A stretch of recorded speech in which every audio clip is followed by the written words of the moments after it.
Alam mo, Brother Logix, Brother Edwin, Opo. diyan ko nakikita yung pangangailangan kay Sister Luz eh. Ay, oo, talaga.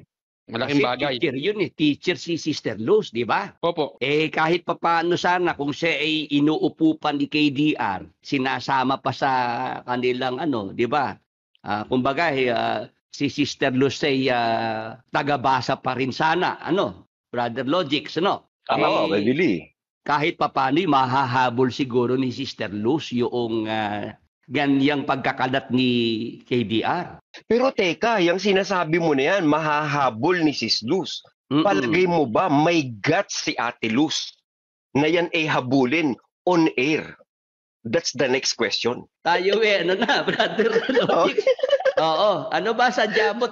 Ikaw sabi mo, bisita ka rito sa aming programa. Ano ba ang mo? Bakay. Kasi anong nangyari kasi noong isang araw, kami naghahuntahan ni Paring Soro. Kilala mo naman si Paring Soro, di ba? Oo.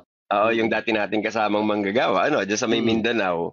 Yes. Abay, narinig niya yung paliwanag doon sa kalalabas lang. Doon kay Onat yata nila nakita. Then, nakita ko na lang din. Abay, yung teksto ni Kuya tungkol doon sa Galacia 1:8. Sabi ganito. ko kanina, kung napanood mo na. Yan. Brother Edwin, familiar ka ba dito sa nababanggit na ito ni Brother Logix na meron daw teksto itong si KDR tungkol doon sa Galacia 1:8.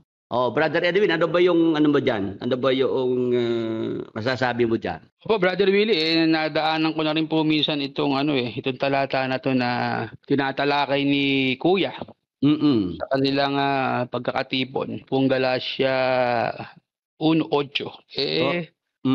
Napakahirap pong unawain ni Brother Willie. Para lang yan yung sinasabi ni Pablo. Datapwat, ito, papahapyawan ko lang sir, discuss na lang natin, Sabi niya dun sa Galacia 1:8. Papahapyawan ko lang sir, datapwat kahimat kami o isang anghel na mula sa langit. Ang mangaral sa inyo ng anumang ebanghelyo na iba sa aming ipinangaral sa inyo ay matakwil.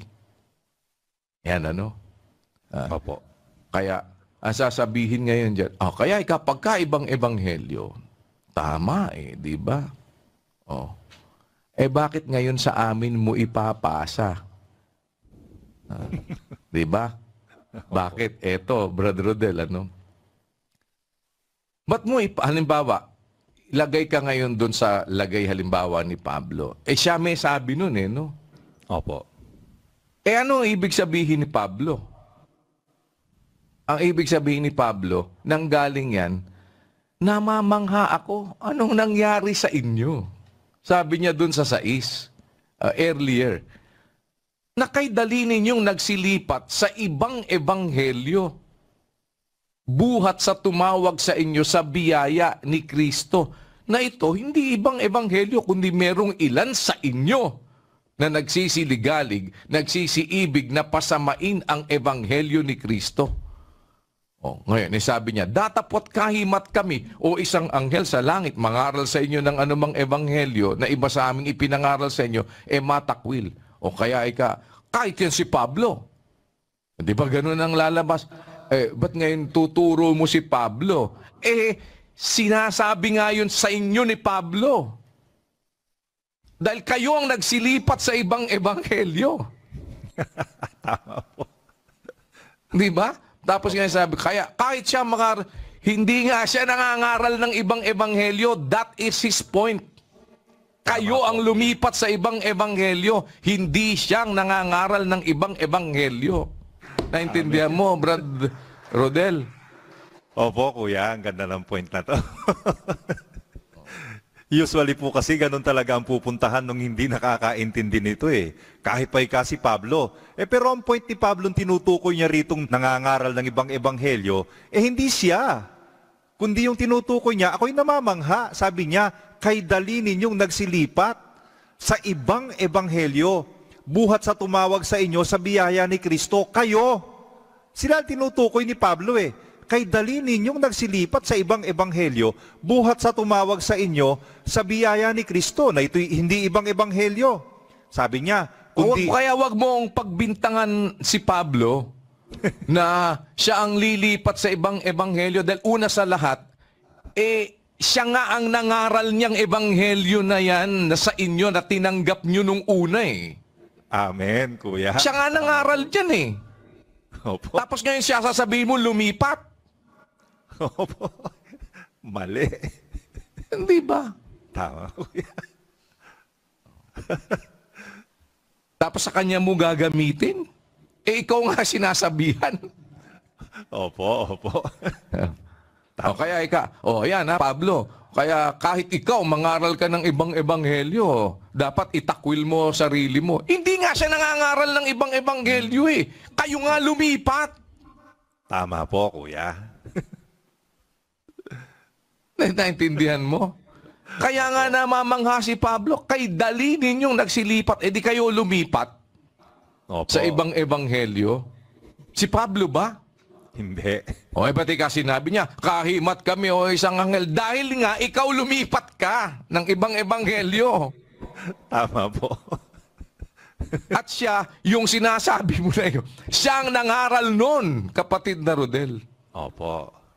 Siya nangaral nun, tapos siya ngayon binibintangan mo na lilipat ng ibang ebanghelyo. Opo. Di ba? Doon pumapasok yung scheme ng parang ganito, no? Siyang umalis sa totoo, pero palalabasin, ikaw ang umalis sa totoo. Yun. At siyang nananatili sa totoo. Opo. Di ba? Ganun lang yun, Brother Rodel.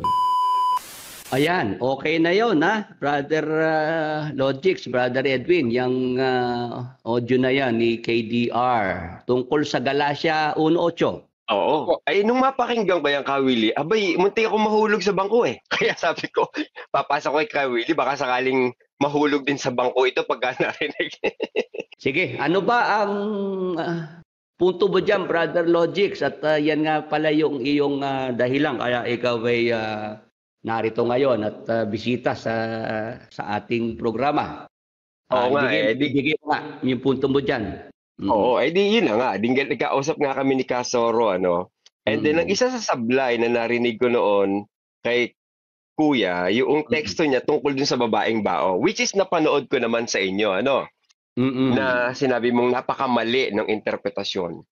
Etong isa, mas lalo na. Kumbaga, sabi ko nga, hindi mo na kailangan ng sugu-sugu eh. Alam mo yun, hindi mo na kailangan siguro ng ikaw scholar pa ng Bible eh.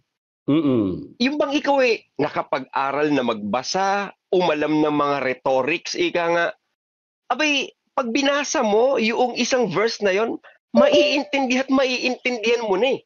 Kahit hindi ka nag-aaral talaga ng Bible, Kawili eh. Oo, lalo't Tagalog naman yung salin ng Biblia na binasa, Brother Logix.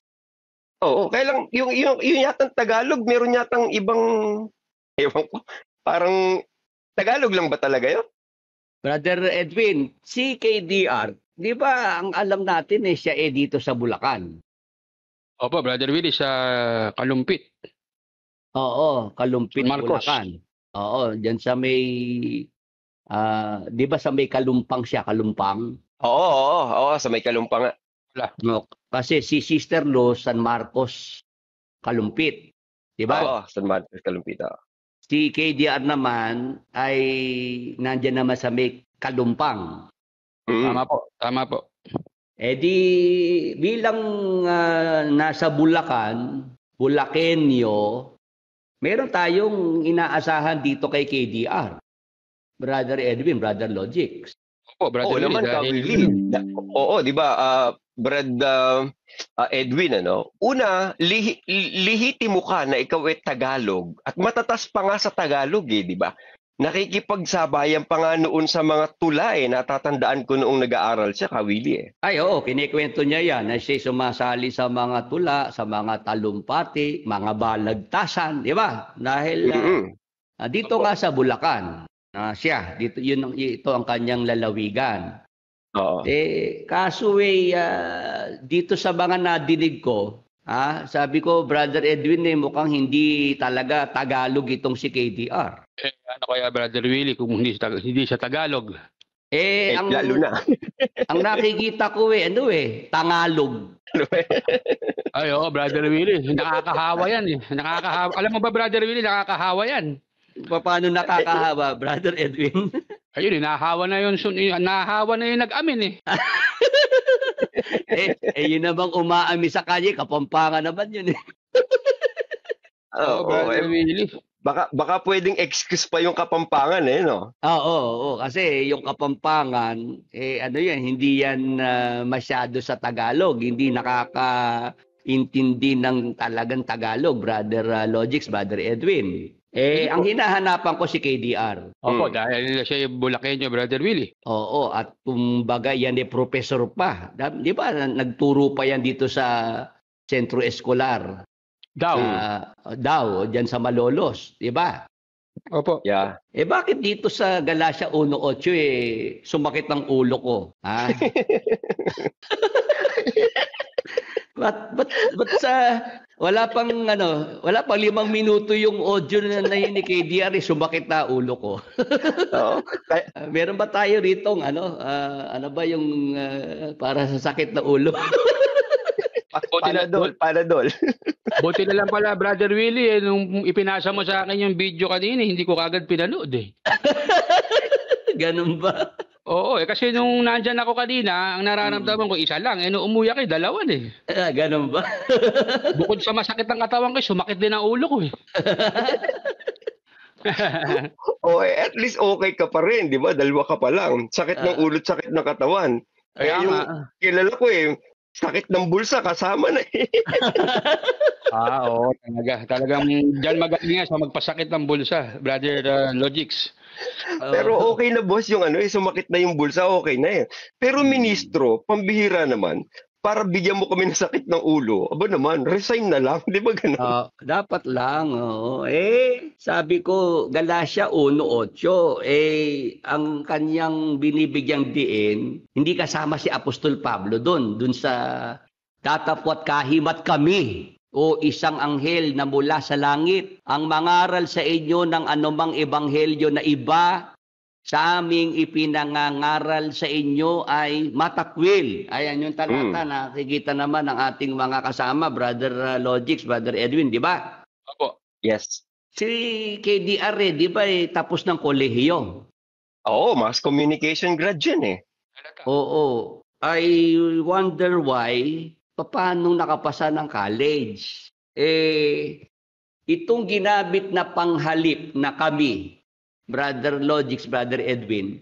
Opo. Pag ginagamit yung salitang kami, yung nagsasalita, yung speaker, kasama dyan. Di ba, Brother Logix, Brother Edwin? Opo. Kailangan pa bang ipaliwanag yan? Di ba? Ayan, sige. Kasama natin yung mga nandito sa YouTube Live. Diyan ka naman sa Facebook Live, Brother Logix. Tanungin natin, yung mga nanonood sa atin kung naintindihan nila yung salitang kami, Brother Logix. Sige nga. Mga ka-pause and ponder. Mauna muna kayo dyan sa inyong pause and ponder. Sige, una muna yung mga nandyan. Mga ka-pause and ponder, paki-type nyo nga, Bas, 42 na kami. Kawili, 95 sa'yo, ha? Ba? Amen. Ramen. 45 sa'yo, 45 sa amin, ikaw 95. Sa lahat po ng mga ka-pause and ponder, paki-chat nyo nga po sa amin. Pagka po sinabing kami, ano po ba ibig sabihin at naiisip nyo? Sige, samantalang kami naghihintay. Sa'yo naman po, Kawili, dyan sa'yo. Ayan, Brother Edwin, ikaw naman. Dito sa ating 98 na mga kasama. Sige. Susundan niyo po ba yung ating tinatalakay with regards doon po sa salitang kami? Halimbawa po, sinabi ko, kumain kami sa Jollibee. Ibig sabihin po ba, hindi ako kasama sa kumain, sila lang.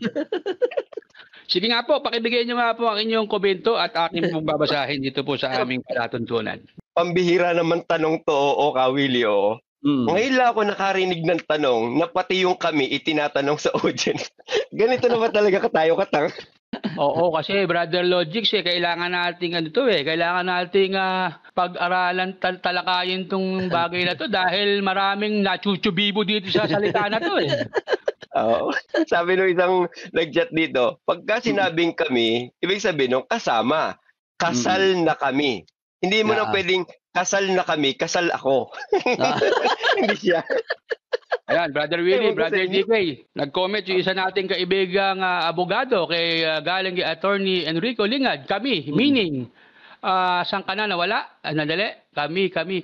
Ang bilis ka. Dahil kasi nagko-comment nagsusunod-sunod Marami nabubuisit dito sa salitang kami na to Meaning yung speaker kasama sinasabihan niya. O yun, including yung nagsasalita. Brother Pastor Danilo Razon, kasama si Pablo dyan. Friendly Osang, twisted na ni DSR yan. Talagang twist na twist. Brother Lito, pag sinabing kami, ibig sabihin, kasama din yung nagsasalita. Oo naman, siyempre. Ayan. Wilfredo Lali, kahit elementary, alam yan. Oo nga naman. Di ba?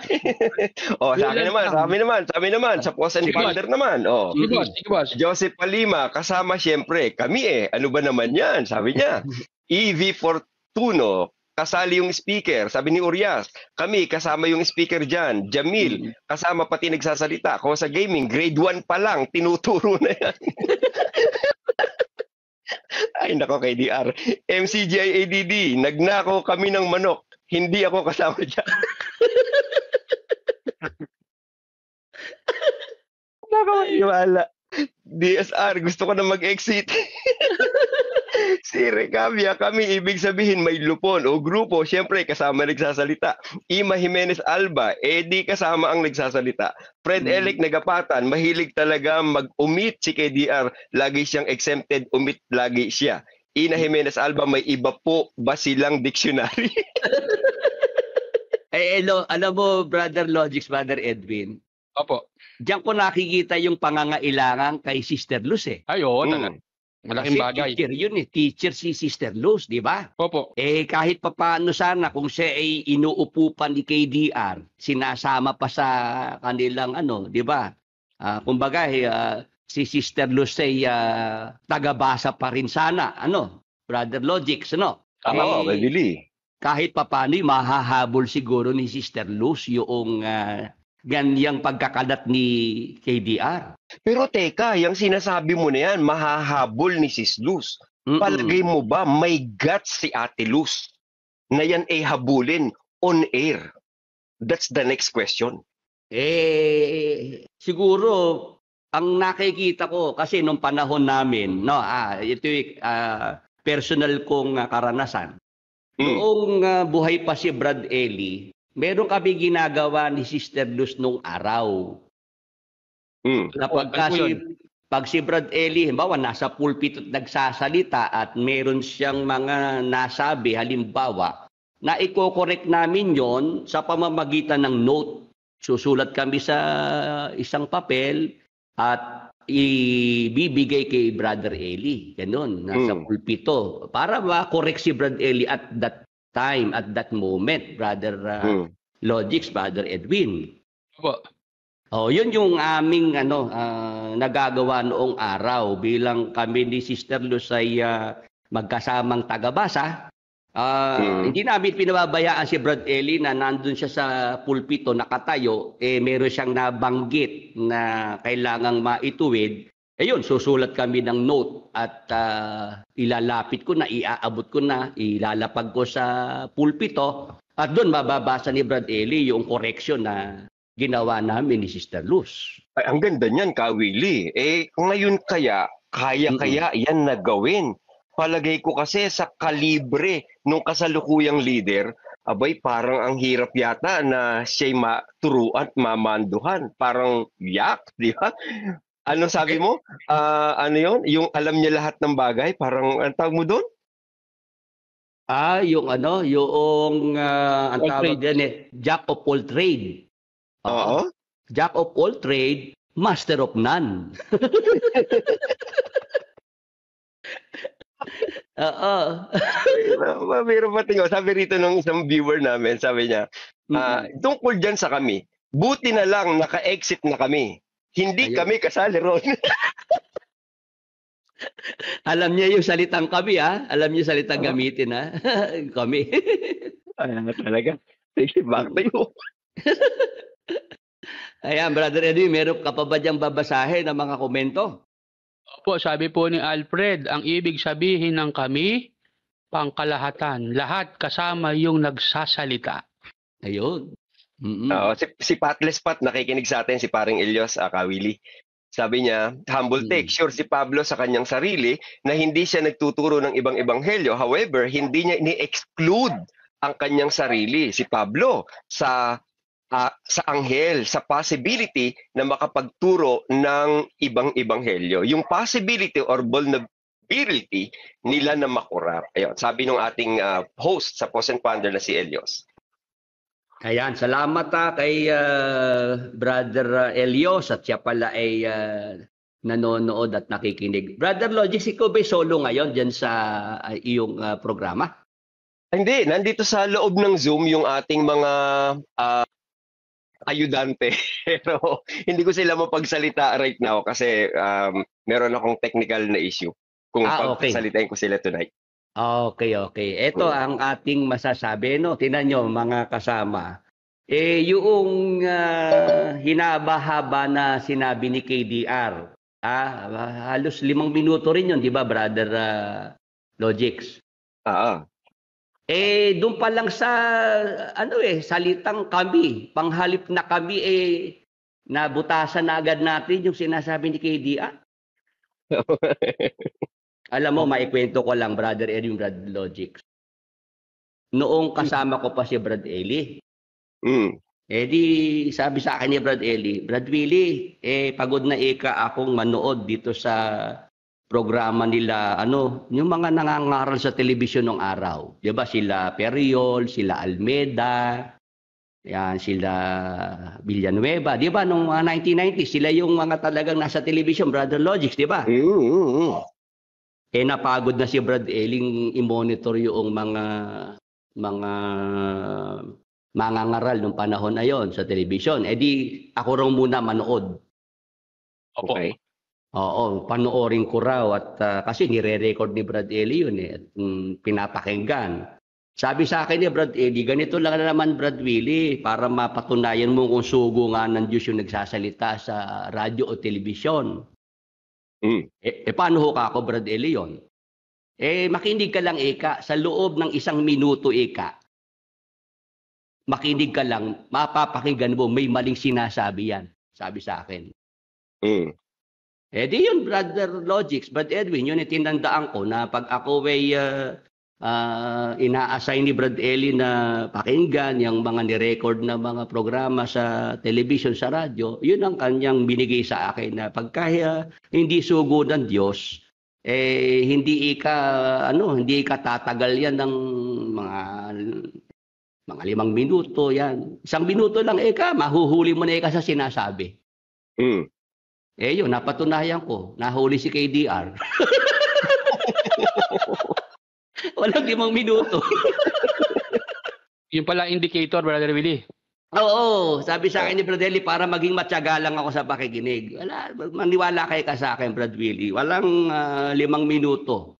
Mga 1 minuto lang meron ka na madidig na mali dyan sa mga sinasabi yan Ayun, ginamit ko kay KDR. Ginamit ko ngayon kay KDR yung sinabi ni Brad Eli. Ayun, nahuli. Walang 5 minuto, sablay. Oo nga sabi nga nung isa rito, baka may sarili nilang dictionary, Kawili. Kaya nga, Brother Edwin, Brother Logix, ito ngayon ang panawagan ko sa DepEd. Kung may nakikinig na taga DepEd, dapat magkaroon din ng investigasyon. Kung paano ang DPWH ay iniimbestigahan na dahil sa mga ghost project na mga flood control. Mag-imbestiga rin sila. Bakit may mga graduate sa elementary, sa high school, sa college, ito lang salitang kami ay hindi naintindihan. Naloko na.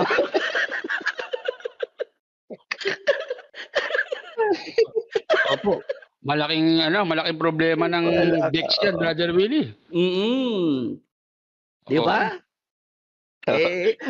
Ang tawag sa amin dito sa Ang tawag sa amin dito sa Southern Luzon ay pambihira, Mariang maawain.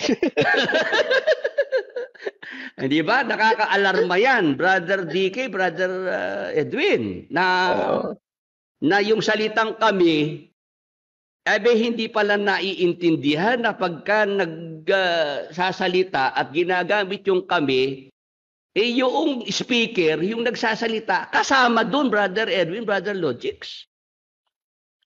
Okay. Kasama ba?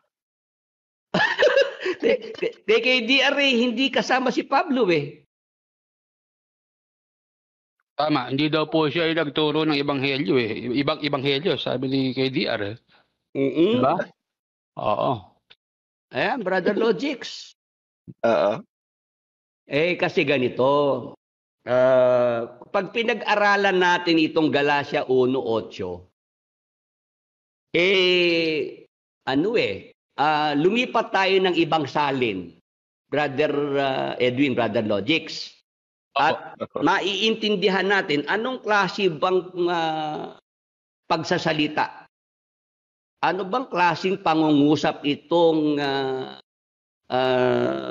nakasulat diyan sa Galatia 1:8? O sige ito ang iba't ibang mga salin sa Tagalog.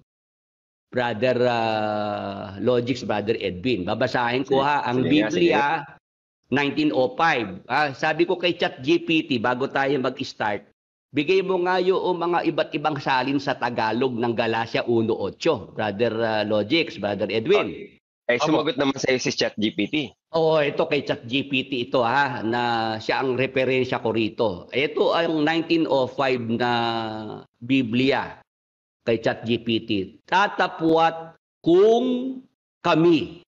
Ayan, Brother Edwin, Brother Logix. Kaya lumipat ako sa salin na ito kasi meron ditong nakasulat na kung.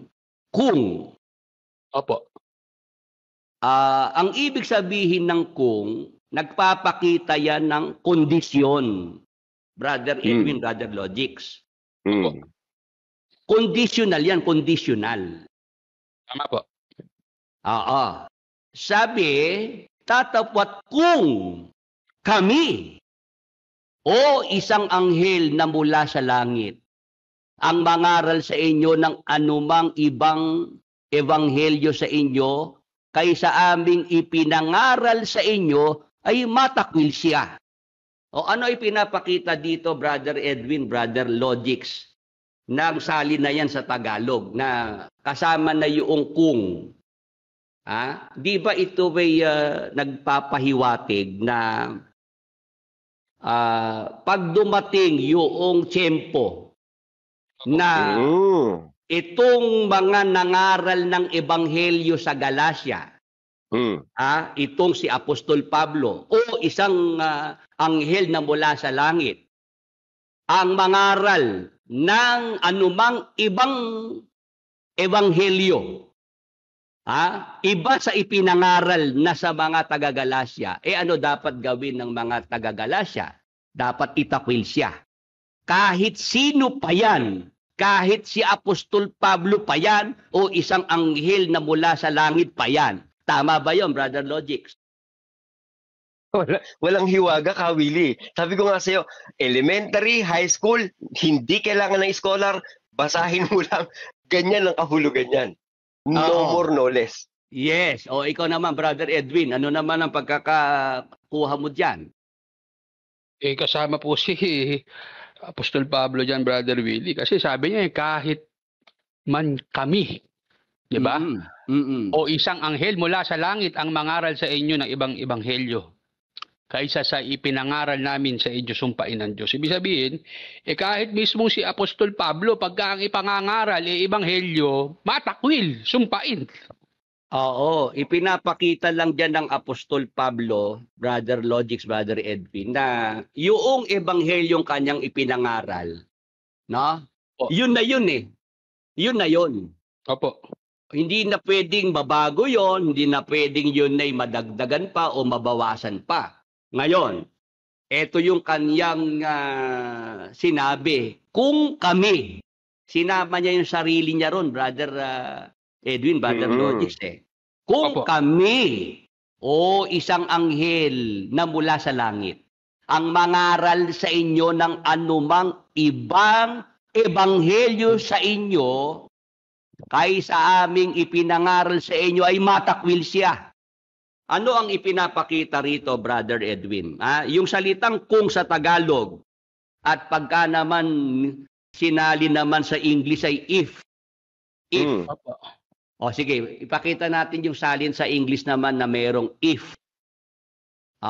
Kay ChatGPT rin na ibinigay na translation sa New International Version, NIV. Ayan. Si Brother Logix, makikisuyo ako na pabasahin ko naman sa Bibliang English. Sige nga, Brother Logix.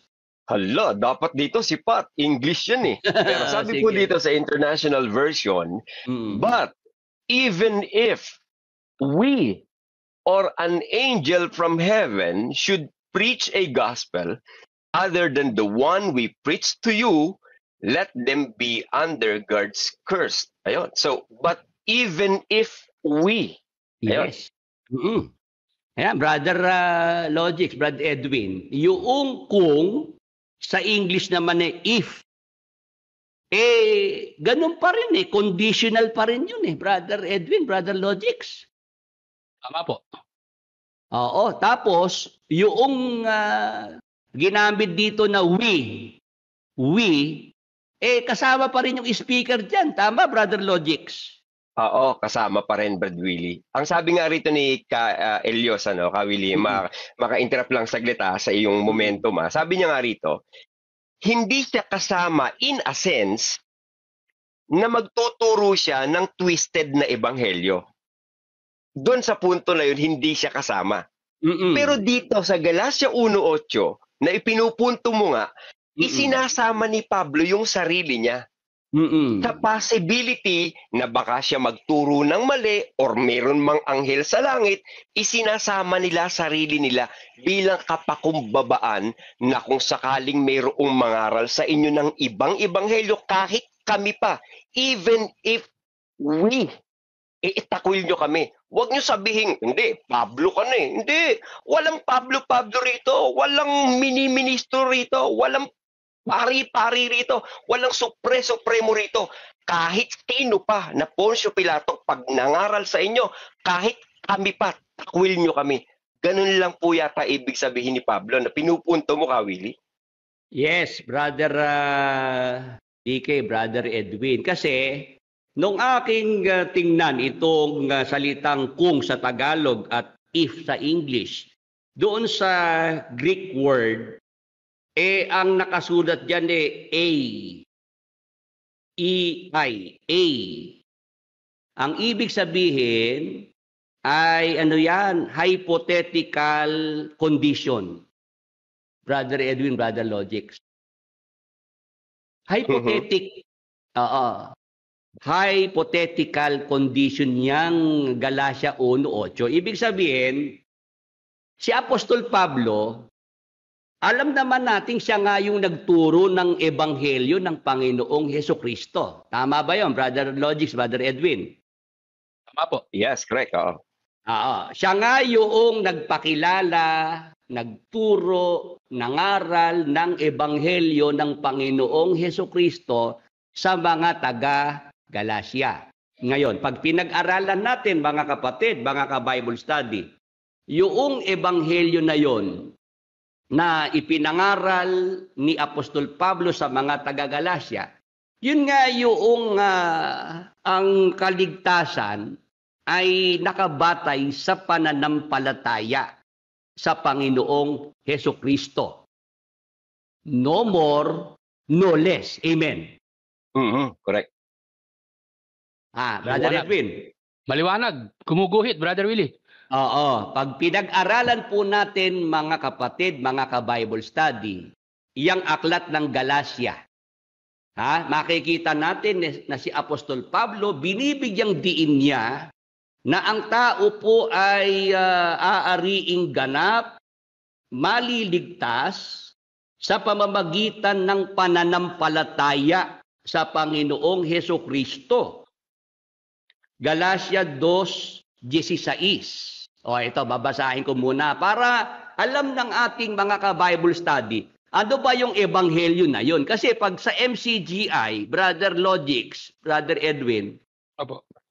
ang ebanghelyo sa mga nasa MCGI, sa natutunan kay Brad Eli, yan yung mga doktrina, yung mga ipinagbawal. Brother Logix, yung bawal magsuot ng alahas ang mga babae, bawal magputol ng buhok, bawal magsuot ng pantalon. Yan ang alam nilang ebanghelyo, Brother Logix, Brother Edwin. Opo. Pero pag binasa natin ang Galacia, kung saan ang ebanghelyo ng ating Panginoong Jesucristo ay ipinangaral ng Apostol Pablo, ganito mababasa natin. Bagamat naaalaman na ang tao ay hindi inaaring ganap sa mga gawang ayon sa kautusan, maliban na sa pamamagitan ng pananampalataya kay Hesukristo. Tayo rin ay nagsisisampalataya kay Kristo Jesus upang tayo ariing ganap sa pamamagitan ng pananampalataya kay Kristo at hindi dahil sa mga gawang ayon sa kautusan. Sapagkat sa mga gawang ayon sa kautusan ay hindi aariing ganap ang sino mang laman. Sa magandang balita, Biblia na salin. Ito para maintindihan natin ang Galacia 2:16. Ito po ang ebanghelyo na ipinangaral ng Apostol Pablo sa mga taga-Galacia. Gayunman, alam naming ang tao'y pinapawalang sala dahil sa pananampalataya kay Hesukristo at hindi dahil sa pagsunod sa kautusan. Kaya't kami rin ay sumasampalataya kay Kristo Jesus upang mapawalang sala sa pamamagitan ng pananampalataya sa Kanya at hindi sa pamamagitan ng pagsunod sa kautusan. Sapagkat ang tao'y hindi pinapawalang sala dahil sa pagsunod sa kautusan. Ito, Brother Logix, Brother Edwin. Ito yung ebanghelyong ipinangaral ng Apostol Pablo sa mga taga-Galacia. Ano yon? Ang tao, mapapawalang sala, aariing ganap sa pamamagitan ng pananampalataya sa Panginoong Hesukristo at hindi dahil sa pagsunod sa kautusan. Amen? Amen. Oo.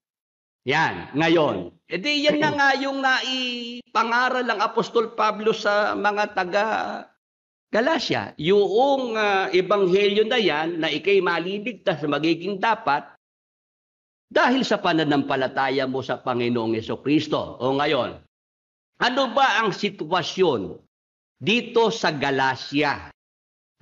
Diyan sa Galacia, diyan sa mga nahikayat ng Apostol Pablo diyan para maging mga Kristiyano. Meron kasing mga pumasok diyan na mga Hudyo, na mga guro ng kautusan.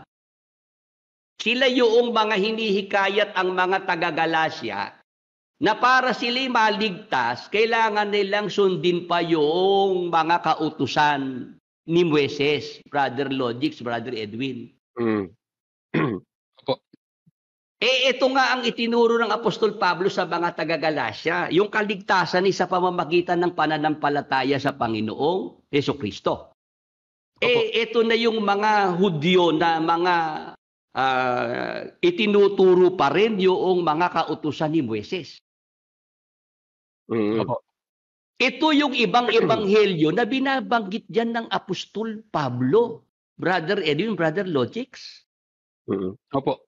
Ang ibang ebanghelyo, yun yung meron kang idinadagdag doon sa ebanghelyo ng Panginoong Hesukristo. Ano ba yung ebanghelyo ng Panginoong Hesukristo? Yung ipinangaral ng Apostol Pablo. Ano ba yon? Ang kaligtasan ay sa pamamagitan ng pananampalataya sa Panginoong Hesukristo.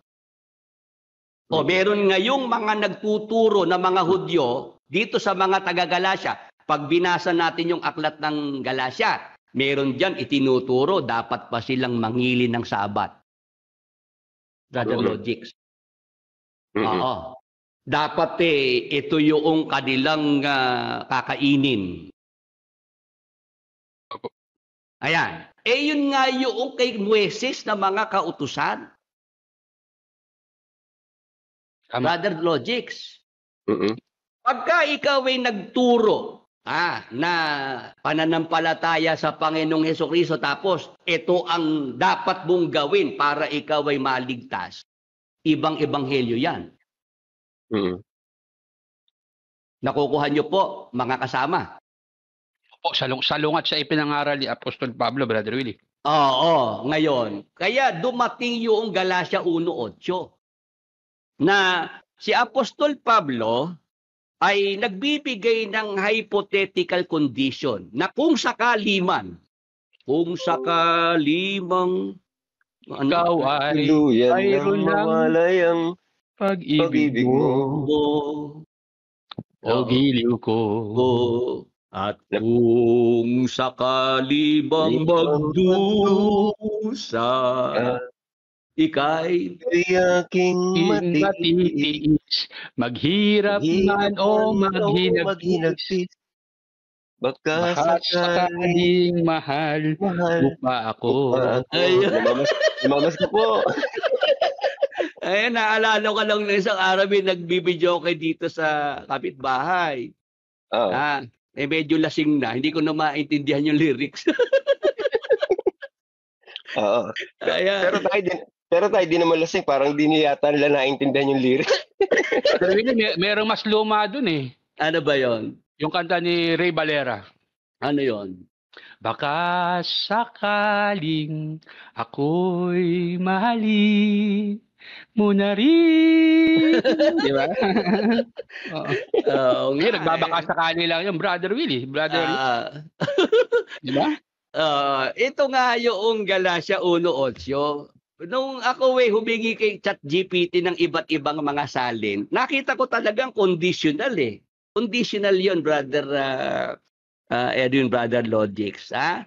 Hypothetical condition. Ibig sabihin, si Apostol Pablo sa sarili niya alam natin kilala natin siya nga nagturo ng tunay na ebanghelyo di ba? Opo. Pero nagbigay siya ng premise, Brother Logics, na kung sakali man, na bagamat yun imposible, na ito si Apostol Pablo, sa mga taga-Galacia ay nagtuturo siya ng ebanghelyo na iba sa kanyang naipangaral na sa mga taga-Galacia. Ebanghelyo na hindi lang sa pananampalataya maliligtas ang tao. Meron nang itinuturo pa siya na ito dapat gawin. Ito ang dapat kainin. Ito ang huwag kakainin. Brother Logics, ibang ebanghelyo na yon. Dapat nang itakwil si Apostol Pablo pagka nagkaganon. Amen. Yun, maliwaw. Kumulog. Brum. Ayan hirap na hirap si KDR doon sa kanyang pinagsasabi. Simple, Bad Willie. Ito yung nakita kong gist, Kumbaga, sa summary ko. Yes. Yung tunay na sugo ng Diyos, hindi sila natatakot na itakwil sila.